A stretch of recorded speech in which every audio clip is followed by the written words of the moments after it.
Alright, this is number 2 from the 2010 AP Physics B exam, and it is a fluid physics problem. We've got ourselves a pan full of oil, and we've got a cup with a mass in it, and we are going to determine some stuff. And in the beginning, we want to go ahead and draw the free body diagram representing the cup sample system. We want to draw only the forces, no components acting on the system, which is floating the surface of the oil. So really, the force diagram for this cup hanging out up here. Hopefully you recognize that it's got weight down. Now that weight down, you do need to specify that you know it's both the mass of the cup plus the mass of the sample inside of it times acceleration due to gravity. So you can either indicate that with two separate forces, mcg and msg, or one combined force, which I prefer. You also are in equilibrium, so there's got to be that upward force, and that is indeed the buoyant force. Those are the only forces acting on it. Don't go silly and toss in normal forces and things like that. It's just buoyant force canceling out the weight. B, we want to derive an expression for the overflow volume, which is the volume of the oil that pours over due to the floating system, in terms of the density of the oil, the mass of the sample in the cup, and all of your constants. So we don't want to actually draw on this diagram up here. That's kind of going to change our answer to A, so keep that in mind too. So when we put this, if it was full to the top, we put this cup sample system in that oil. Oil is going to pour over. How much oil is going to pour over? Well, the amount of oil that pours over will be equal to the volume that the cup has to displace. Well, the weight of the volume of the oil displaced must match the weight of the oil, or of the cup sample system. So whilst it asks us to determine the volume of overflow, really this is just a fancy way of saying how much oil is displaced by the cup. So recognize that the buoyant force is rho vg, and we know that buoyant force needs to equal the weight of the cup sample system. I'm going to come back to this side over here. The rho is always the rho of the fluid, the density of the fluid. The volume is always the density of the fluid, or the volume of the fluid displaced, or the volume of the object submerged. Since we don't know how much object is submerged, we have to say that this is the volume of the oil displaced. That's what we're looking for here.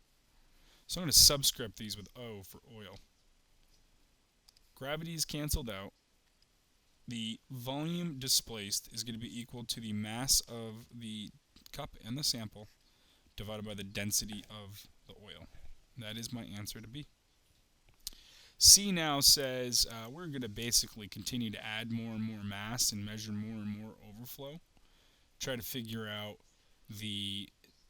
ultimately later on we're going to try to figure out some stuff from this graph, but I won't get there yet. Ultimately it's going to be the density of the oil.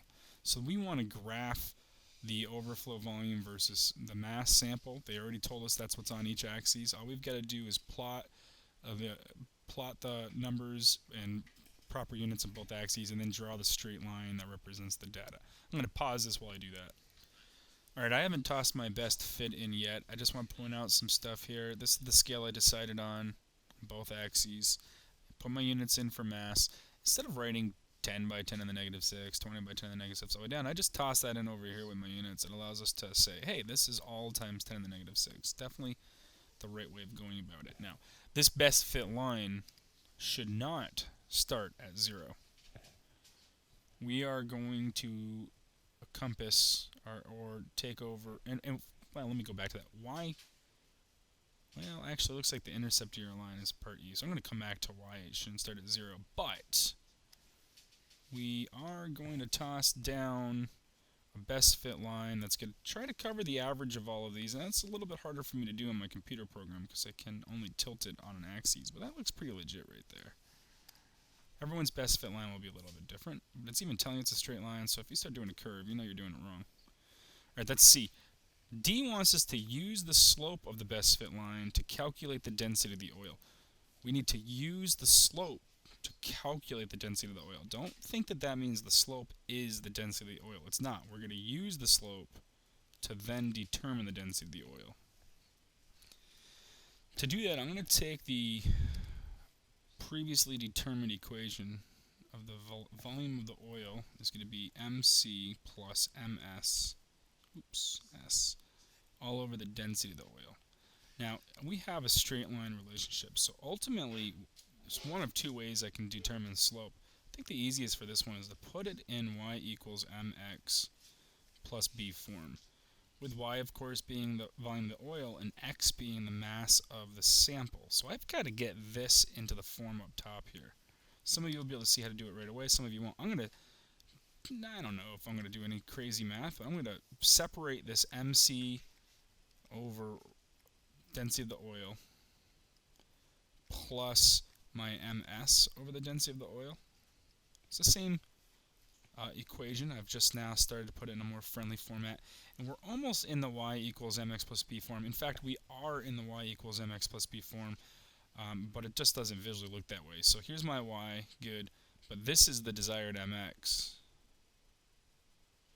and this is my plus b. So I'm going to kind of rearrange this a little bit so it looks that way. Not only that, I want to make it so it's very clear to see what I'm talking about here. I'm going to say it's 1 over the density of the oil times the mass of the sample plus the mass of the cup over the density of the oil. This is, again, the same thing. MS times 1 over rho naught is MS over rho naught. But visually, I should be able to isolate the fact that this is my y term, this is my x term, or m term, my slope, this is my x, and this is my b. So, when I determine the slope of this graph, what I'm really showing is it's 1 over rho naught. So, if the slope is 1 over rho naught, then I'm going to just take my change in y and over my change in x and recognize that that will equal 1 over, not rho naught, I keep saying rho naught, the rho of the oil. So let me go ahead and find the slope separately first, my change in y. We've got to use the best fit line, not our data points. So I'm going to pick a couple spots on this line that seem to have pretty clean intersection points. It's just the easiest that way. This right here looks pretty legit. It's a good spot. I have another one pretty close to it. I don't like that. So I'm going to kind of go further down. Right here looks pretty legit. Actually, right here looks pretty legit too. I'm going to take that point. That looks like I can easily calculate my change in y and my change in x. Find my slope. So I'm going to do that. My change in y is going to be from 5 to 55, so I have 45. Again, this times 10 to the negative 3 cubic meters over my run, which is going to go from 0 all the way to 0.04 kilograms. So it ends up being 0.04 kilograms. Let me do some math and I'll be right back. Alright, before I keep doing my math, I caught an error here. It's not 10 to the negative 3, it's 10 to the negative 6. Dupe. That's not right. So 10 to the negative 6 cubic meters. Now I'm going to toss my numbers in. Alright, I'm getting 0.001125, but understand that's 1 over the density of my oil.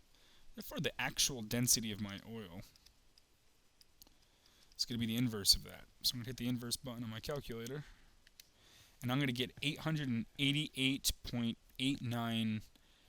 So 888.89 kilograms per cubic meter.